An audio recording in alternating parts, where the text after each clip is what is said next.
You may or may not remember, or you may not have seen the video that I did. I'd never played an SG at all before I played this Tokai. Obviously I play authentic whenever possible, but at this time it's not possible.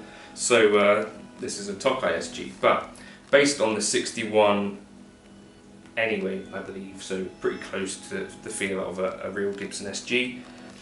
And I had a thought, like, is this Gibson's most playable design? Is it their kind of best designed guitar for actual guitar players? The Les Paul actually was the predecessor to this. So the SG came out in 1961. I've just read about this. I was finding it quite interesting. And the sales of the Les Paul had started to fall a little bit. And as a result, they made some kind of tweaks to the design, you know, slimmed down the body, added another cutaway. And apparently Les Paul hated the design, and so asked for his name to be taken off of the design, and it became called the Solid guitar instead. It's actually Gibson's best-selling guitar, if you could believe that. I would have thought personally, I feel like the Les Pauls I see more of, but apparently this has been Gibson's best-selling guitar over the ages.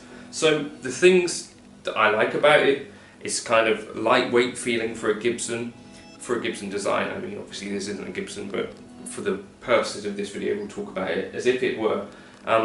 Compared to some of the other designs, you know, like an ES335, you're playing, it's quite a hefty guitar. An ES175 I think is my favourite Gibson design, but you know, that's a very specific tool. The Gibson SG is kind of a bit of a blank canvas. You can play whatever you like on it. You've got Derek Trucks, you've got Frank Zappa, Angus Young, all these great players, Alan Holdsworth. You know, it's not super specific to any genre. The thing that I might be interested in adding to an SG if I had one of my own might be a coil tap or something like that, just to get some single coil tones out of this kind of a guitar would be a cool thing, I think. But as a Strat player, going to a Les Paul feels like, ooh, this is kind of tricky. But on here, the access is even better, I feel, than like an Ibanez RG. This is, to me, some of the best upper fret access that you get on a guitar. It really doesn't feel like there's anything stopping you from getting to that 22nd fret, for me anyway. The neck on this one is a nice kind of medium C feeling thing, and you know, not super chunky but not slim either. I don't really like the slimmer feeling necks on a Gibson. So I think one of the only kind of drawbacks that I can think of that people have with an SG, I think when standing, is the neck dive thing. Now, you know, also I guess that this part of the guitar here, playing wise, is further positioned forward than on something like a Les Paul because of, I guess, the body contour and the neck joint and all that stuff. So ergonomically it's a little bit different to play, but I feel like position wise and as a player's instrument, this to me feels, I think, out of all of the Gibson style guitars that I've played, whether they be ES335s, ES339s,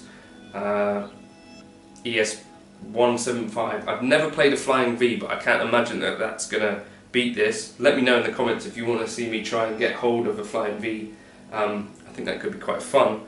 But yeah, an interesting story behind the SG, if any of that is actually true, came from a Les Paul. It's a redesign of the Les Paul, designed to kind of boost sales a bit, but the chap didn't like the design, which I guess looks wise I can see why it's a little bit potentially Marmite.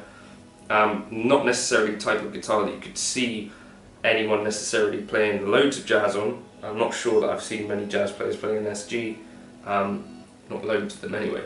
It's not the commonly used one, but you know, sound wise it's not dissimilar from a Les Paul, and it's just got none of the downsides of a Les Paul in terms of being quite heavy, in terms of not having good upper fret access. It's got a lot of the benefits. So I feel like the SG, for me, possibly Gibson's best design, especially if you can get one where the body is positioned nicely. Like this one doesn't have a massive issue with neck dive, as far as I can tell. It feels super comfortable to play. It's a Tokai, but you know, Gibson. Let me know in the comments if you've got a favourite Gibson design.